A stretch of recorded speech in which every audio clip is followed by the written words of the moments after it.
கேளுங்கள் தரப்படும், தட்டுங்கள் திறக்கப்படும், தேடுங்கள் கிடைக்கும் என்றார். இயேசு தேடுங்கள் கிடைக்கும் என்றார்.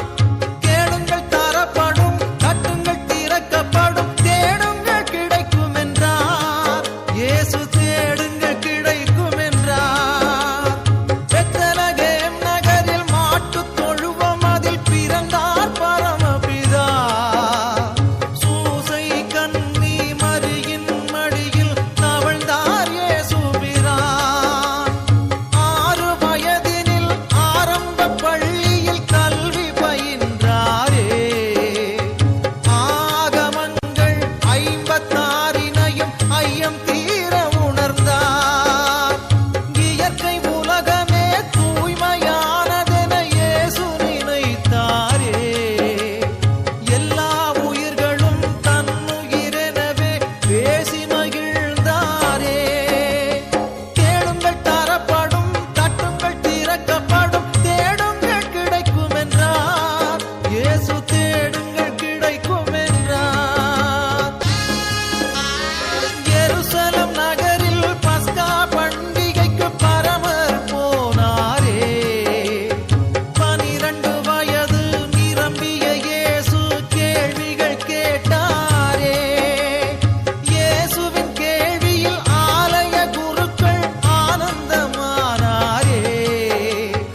இளமை செய்த திறமையில் பாஸ்கா பெருமையை வளர்த்தாரே. இளமை பருவத்தில் எளிய வாழ்க்கையின் இருப்பிடமானாரே. இந்த வேளையில் இயேசுவின் தந்தை சூசையும் மறைந்தாரே. தந்தையார் செய்த தச்சு தொழிலையே தனயனும் செய்தாரே. தங்க உழவர்கள் உழுதிட கலப்பைகள் செய்து கொடுத்தாரே. தங்க உழவர்கள் உழுதிட கலப்பைகள் செய்து கொடுத்தாரே.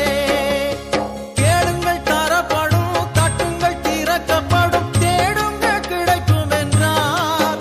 இயேசு தேடுங்கள் கிடைக்கும் என்றார்.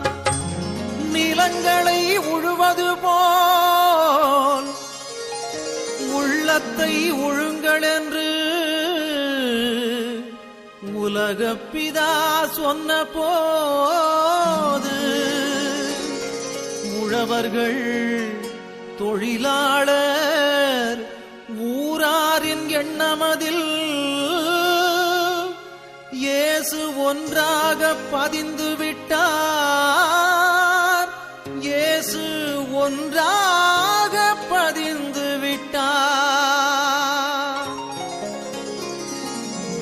அன்பு குழந்தைகள் அருகில் இருப்பதே